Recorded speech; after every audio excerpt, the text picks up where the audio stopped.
Thibaut InShape vient de dépasser Squeezie en termes d'abonnés et tout ça grâce à sa stratégie de short. Et pourtant si je te disais que cette stratégie va complètement détruire sa chaîne, est-ce que tu me croirais? Dans cette vidéo, je vais t'expliquer les 3 raisons principales qui font que tu dois absolument éviter de faire des shorts, et ça surtout si tu fais du contenu éducatif. Je vais également t'étudier le cas de Thibaut InShape pour voir si sa stratégie est bonne ou non. Et à la fin de cette vidéo, je conclurai avec ma recommandation et je te dirai s'il est préférable de laisser tomber les shorts ou non. Mais perdons pas de temps, c'est parti. Avant que je t'explique exactement les 3 raisons qui font que tu dois absolument éviter les shorts, faut quand même que je t'explique pourquoi YouTube veut absolument que tu fasses des shorts alors que tu vas vite te rendre compte que c'est uniquement dans leur intérêt à eux. Mais je vais te prendre un exemple. Il y a 2 jours, je rentrais d'un mastermind, j'étais au mastermind de Mathis Rouet et j'y ai rencontré des entrepreneurs géniaux et surtout super intéressants. Mais pendant ces 2 jours intensifs, on a vachement travaillé et je me suis dit que je méritais bien 5 minutes de pause, et quoi mieux pour se divertir que de regarder des shorts ou des TikTok. Alors je prends mon téléphone, je me pose sur mon lit et là je commence à scroller et à regarder les shorts. Et je me suis pas rendu compte, mais je me suis fait aspirer par la boucle infernale des shorts. Au lieu de passer 5 minutes à me divertir, je viens de me rendre compte qu'en fait ça fait 40 minutes que je suis en train de regarder des shorts, et tout ça sans que je m'en aperçoive. Et je suis sûre que toi ça t'arrive aussi. Et c'est là que je me suis rendu compte d'une chose,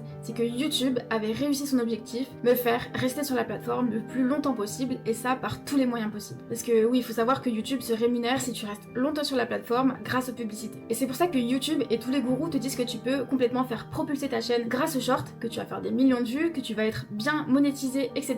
Mais c'est complètement faux et personne d'entre eux parle des répercussions que peuvent avoir les shorts sur une chaîne YouTube. Puisque dans la plupart des cas, les shorts poussent une chaîne vers l'échec. Et voici les 3 raisons qui font que tu dois absolument éviter de faire des shorts si tu veux perdurer. Et donc la première raison, c'est que l'audience qui regarde des shorts est très jeune. Donc si tu fais du contenu éducatif dans le but de vendre tes services, sache que tu perds plus ton temps qu'autre chose. Les gens qui regardent les shorts sur YouTube ont en moyenne entre 8 et 18 ans, et donc je pense pas que ce soit ta cible, et en plus de ça, je suis pas sûre qu'ils aient les moyens de se payer ton service. Donc tu perds ton temps et tu consacres trop d'efforts aux shorts pour cette raison-là. Et si tu comptes gagner de l'argent grâce aux shorts, autant te dire que c'est pas la bonne stratégie, puisque comme je viens de te le dire, c'est pas ta cible, mais en plus, les shorts sont très peu rémunérés par rapport au format long. Donc c'est vraiment pas la chose à faire si tu souhaites gagner de l'argent sur YouTube. Mais ça, c'était que la première raison. La deuxième raison est bien plus importante, et c'est que ce n'est pas du tout la même qualité d'audience sur les shorts que sur le format long. Il faut absolument que tu comprennes que la qualité d'une vue sur un short n'est pas du tout égale à la qualité d'une vue sur un format long. Je m'explique. Pour faire simple, il y a 2 types d'attention, la bonne et la mauvaise. Et en fait, quand tu fais des shorts, tu attires uniquement la mauvaise attention, et c'est celle à tout prix qu'on veut éviter. C'est littéralement la pire forme d'attention que tu peux avoir sur ta chaîne.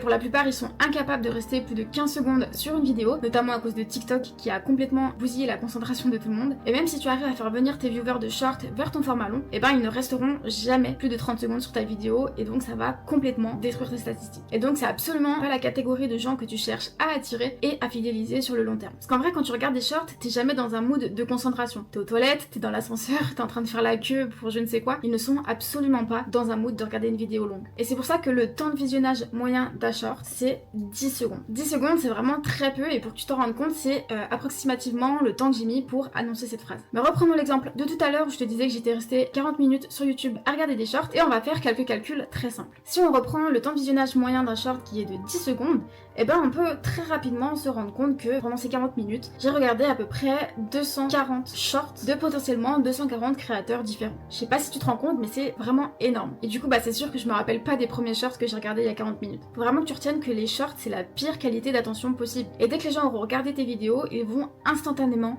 t'oublier. Déjà, parce qu'ils regardent des centaines de créateurs toutes les minutes, et également puisque le contenu qui leur est proposé, ils ne l'ont pas choisi, contrairement aux vidéos longues, ils vont scroller et tomber sur ton contenu, et ça se trouve, c'est pas du tout ce à quoi ils s'attendaient, ils vont tout de suite scroller. Donc ça, c'est le deuxième problème qui fait que les shorts sont complètement à bannir si tu veux pas perdre ton temps. Et la troisième raison est encore bien pire que ça. Mais avant de te la dévoiler, laisse-moi te dire que si tu es un infopreneur ou un consultant en ligne et que tu souhaites développer ton activité et acquérir des clients en automatique grâce à YouTube, j'ai créé le premier incubateur de France YouTube, où en 3 mois, on va littéralement créer ta stratégie de A à Z et te pousser et t'accompagner pour faire propulser ta chaîne en 3 à 4 mois et acquérir des appels qualifiés et en automatique. Donc si ça t'intéresse ou si tu veux des conseils sur ta chaîne, tu peux cliquer directement sur le premier lien en commentaire épinglé, et moi je serai ravie de répondre à toutes tes questions. Ok, maintenant la troisième et dernière raison qui fait que les shorts sont complètement à bannir, selon moi, du moins si on n'a pas une stratégie complète et fondée en amont, c'est que en fait ça va créer 2 audiences différentes sur la même chaîne YouTube. Je m'explique. Bon, moi je je fais pas de short donc je peux pas te montrer, mais pour que tu comprennes mieux, j'ai pris l'exemple de la chaîne d'un pote et en me baladant sur son YouTube Analytics, je suis tombée là-dessus. Et là, il y a un problème puisque déjà, on se rend compte que la plupart de ses vues proviennent de YouTube Short et on a vu que c'était l'audience de la pire qualité possible, mais en vrai, c'est pas ça qui m'intéresse. C'est la data juste du dessous qui dit que seulement 12% de ses abonnés regardent à la fois des shorts et des vidéos longues. Je sais pas si tu te rends compte, mais 12% c'est vraiment rien du tout. C'est-à-dire que 88% de son audience préfère regarder que du contenu long ou que du short. Là, en l'occurrence, 69% regardent que du short. Et donc ça pose un gros problème. Imaginons que tes shorts soient incroyables et qu'ils te rapportent énormément d'abonnés. Franchement, ce serait le kiff, non? Eh ben en vrai, pas vraiment. Pour comprendre le problème, il faut comprendre comment fonctionne l'algorithme YouTube. Quand tu vas publier une vidéo longue sur YouTube, elle va d'abord être montrée à un groupe d'audience qui correspond aux fidèles. Et donc les fidèles, ce sont tes abonnés ou les personnes qui ont l'habitude de regarder ton contenu mais qui ne se sont pas encore abonnés. Si seulement ce groupe a bien réagi, donc en cliquant sur la vidéo, en likant ou en laissant des commentaires, et bien alors ta vidéo sera montrée à un groupe B